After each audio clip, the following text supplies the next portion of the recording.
بسم اللہ الرحمن الرحیم۔ السلام علیکم ورحمۃ اللہ وبرکاتہ۔ امید ہے تمام بھائی خیریت سے ہوں گے۔ میں آپ حضرات کے سامنے ایک واقعہ جو بہت ہی دل چھونے والا واقعہ ہے اور بہت ہی عبرتناک واقعہ ہے، جو واقعہ حضرت ابو بکر رضی اللہ عنہ اور حضرت عمر رضی اللہ عنہ کا واقعہ ہے۔ ابن القیم رحمۃ اللہ علیہ اس واقعے کو اپنی کتاب میں لکھتے ہیں کہ حضرت عمر رضی اللہ عنہ حضرت ابو بکر رضی اللہ عنہ کو روزانہ صبح کی نماز یعنی فجر کی نماز کے بعد غائب پاتے۔ باقاعدگی سے حضرت ابو بکر رضی اللہ عنہ فجر کی نماز کے لیے تو آتے، لیکن نماز کے بعد نہیں دیکھتے۔ حضرت عمر رضی اللہ عنہ نے کئی مرتبہ پوچھنے کا سوچا لیکن معلوم نہ کر سکے۔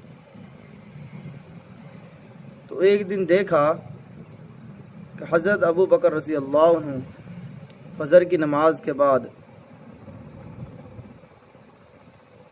ایک دیہاتی علاقے کی طرف نکلتے ہیں۔ حضرت عمر رضی اللہ عنہ آپ کے پیچھے پیچھے چل دیے تو کیا دیکھتے ہیں کہ حضرت عمر رضی اللہ عنہ حضرت ابو بکر رضی اللہ عنہ کو کہ ایک دیہات کے علاقے میں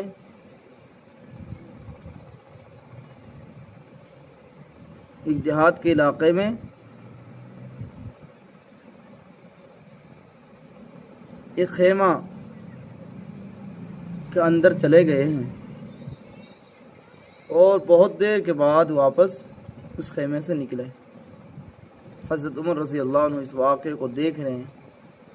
جب حضرت ابو بکر رضی اللہ عنہ وہاں سے آ گئے تو حضرت عمر رضی اللہ عنہ اندر گئے تو اس خیمے کے اندر دیکھا کہ ایک بوڑھی عورت ہیں اور ان کے ساتھ 2 بچے ہیں۔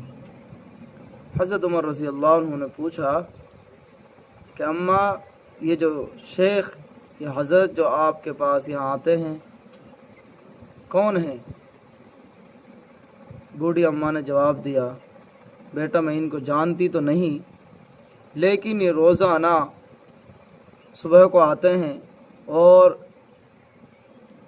جھاڑو لگاتے ہیں، ہمارے لیے کھانا بناتے ہیں اور بکریوں کا دودھ نکال کر ہمارے لیے رکھ جاتے ہیں۔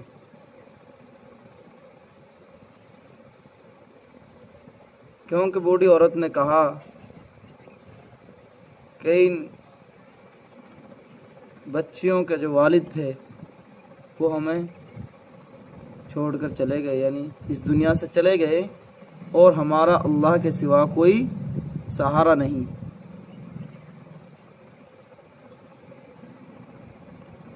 حضرت عمر رضی اللہ عنہ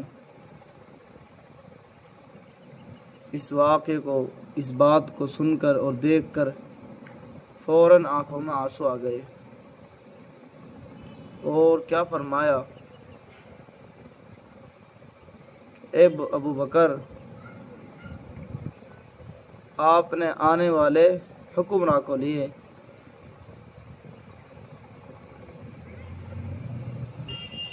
ایک بہت ہی تھکا دینے والا کام کھڑا کر دیا۔ میرے بھائیو، ذرا سوچیں، ہم فکر کریں